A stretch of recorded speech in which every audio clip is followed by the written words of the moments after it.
pessoal, hoje vou falar de um tema pouco usual na literatura jurídica brasileira, o tema chamado objeção de consciência constitucional. O que vem a ser isso? Nada mais é do que uma impugnação particular ou de um conflito particular do cidadão com as normas do Estado. Isto é, as leis do Estado estabelecem um padrão de comportamento para todos e essa pessoa, por uma razão, por uma categoria própria, fundada em razões políticas, religiosas, filosóficas, teológicas, seja o que for, alega o descumprimento da lei. Estou a falar de um dos maiores autores russos, Fyodor Dostoiévski.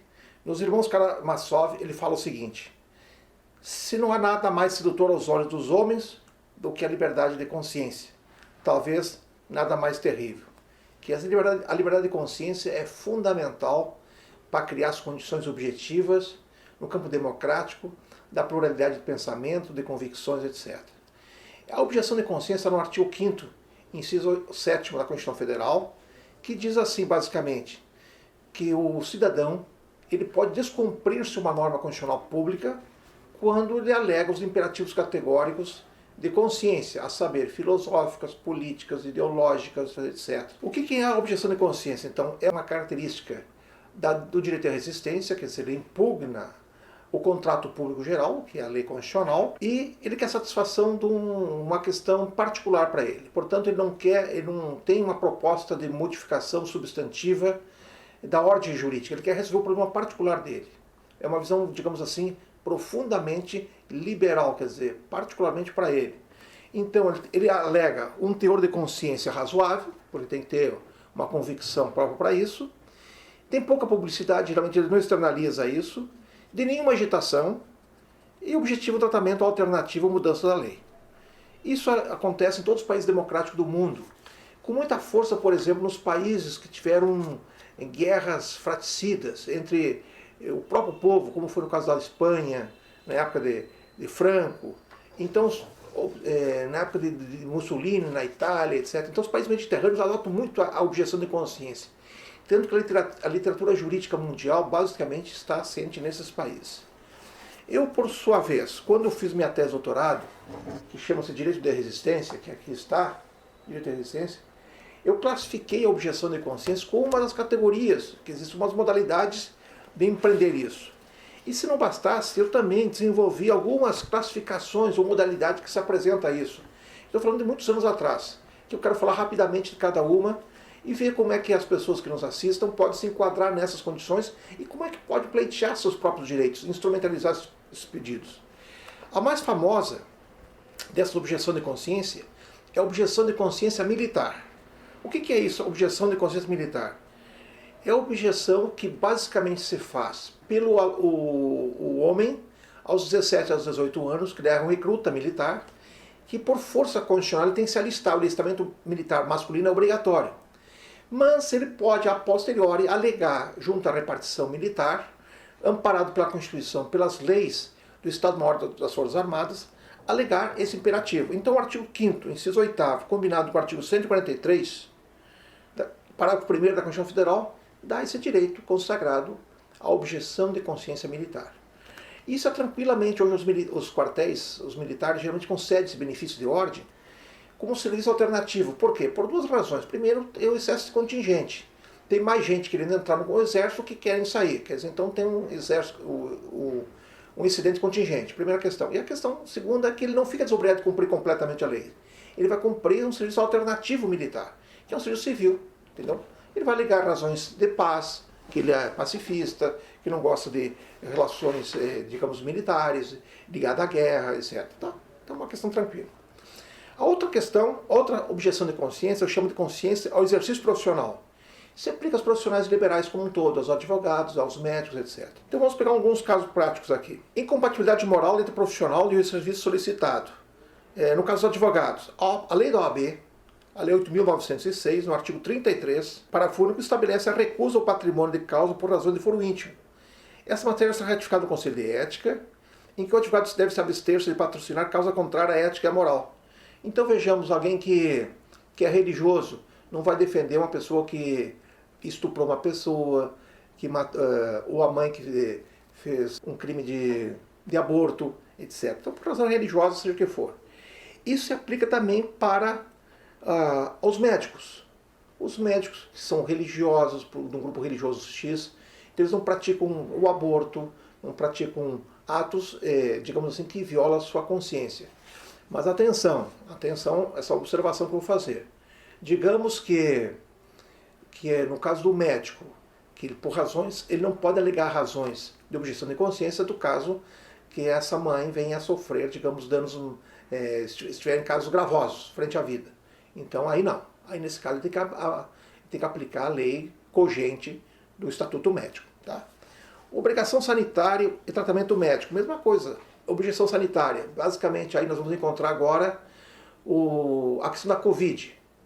A Covid porque está dando esse problema que o Supremo decidiu recentemente. O que o Supremo decidiu sobre isso? A obrigação sanitária. Que é obrigação do Estado, quer dizer, é imperativo categórico que o Estado brasileiro crie a política de imunização, política nacional de imunização. Está correto. E também o Supremo diz o seguinte, que é obrigatória a vacinação. Ali tem uma ressalva. Obrigatório para quem quer cumprir essa regra. Mas os objetores de consciência e também as pessoas que têm comorbidade, que não pode ser, não posso tomar injeção, a vacina no caso, ficam fora desse grupo. Então essa é uma simples alegação. Mas atenção, todos os atos têm imputação de responsabilidade. Quer dizer que, por sua vez, essa pessoa que não tomou por uma razão a vacina contra o Covid e vem a infectar terceiros e assim é aprovado, ele responde por danos e perdas, entendeu? Ele tem resultado civil sobre isso. Obviamente, tudo na vida é para lá e para cá, não tem um direito inimputável. É o direito de buscar a imputação de responsabilidade permanentemente, tá? Outro caso também, instalações hospitalares, hospitais dos grupos religiosos, também não praticam atos contra a vida, o aborto, etc. Mas isso é claro, entendeu? Porque tem que respeitar os hospitais que têm crenças religiosas, como os católicos, as PUCs, etc., praticarem esse ato e ficam afastados. Isso, inclusive, tem autorização do Conselho Federal de Medicina, que diz assim no artigo 48, no Código de Ética Médica, exercer sua autoridade de maneira a limitar o direito do paciente de decidir livremente sobre a sua pessoa ou bem-estar. Perfeito. Então aí está o direito do paciente de definir as regras. E aqui no Rio de Janeiro teve uma revolta da vacina no passado, exatamente isso, que as pessoas não queriam aderir ao sistema de vacinação obrigatória. A outra questão, objeção de consciência à doação de órgãos. Mesma coisa. Existe uma lei de doação de presumida, que a pessoa, por razões religiosas, não quer cumprir, por sua vez, que após morte, digamos assim, ser retirado do seu corpo, parte do seu corpo, etc, etc. Então isso também tem alcance social e tem previsão legal na lei de doação presumida. Tá? Outro é a objeção de consciência ao trabalho aos sábados. Também são basicamente os grupos religiosos sabatistas que não querem trabalhar aos sábados, e também aos grupos, parece que são os grupos adventistas do sétimo dia, que alegam que não pode trabalhar aos sábados. Assim, a Organização Mundial do Trabalho também reconhece o Dia Universal do Sábado. Reconhece um dia que é santificado para os grupos religiosos. Assim, não pode se imputar que essas pessoas venham a trabalhar ao sábado. Tem amparo legal. O mesmo se aplica para as provas escolares. Às sextas-feiras, a partir das 18 horas, e aos sábados. Isso já tem dois julgados no Supremo Tribunal que ampara essas pessoas a não cumprirem de forma rigorosa qualquer atividade cívica ou de prestação de concurso público, etc., realizado ao sábado, marcar um dia alternativo. Porque a democracia é isso mesmo, né? A democracia é um pouco caótica e tem que dar às pessoas as oportunidades de manifestação de crença e convicção. A última a objeção de consciência eleitoral. O que é isso? Também o direito ao voto no Brasil é direito e obrigação. E aí eu quero dizer o seguinte, como direito e obrigação, quer dizer, vai e volta, pode que as pessoas aleguem junto à Justiça Eleitoral, ele quer apenas o direito, não quer o dever, não quer a obrigação de votar.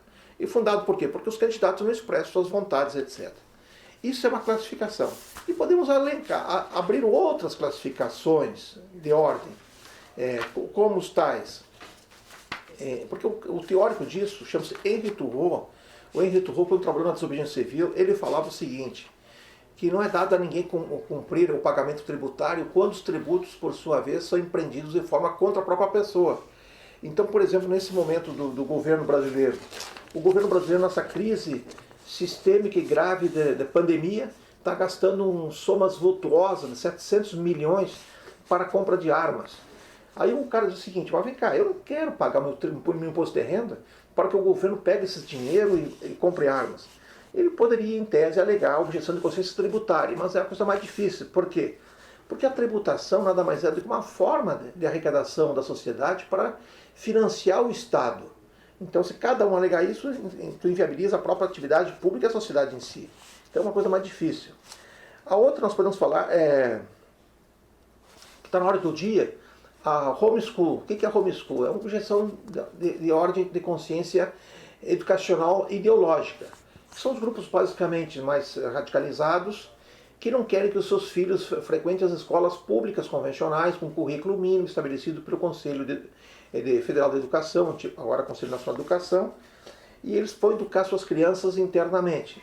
A posteriori, essas crianças vão submeter à validação de conhecimentos.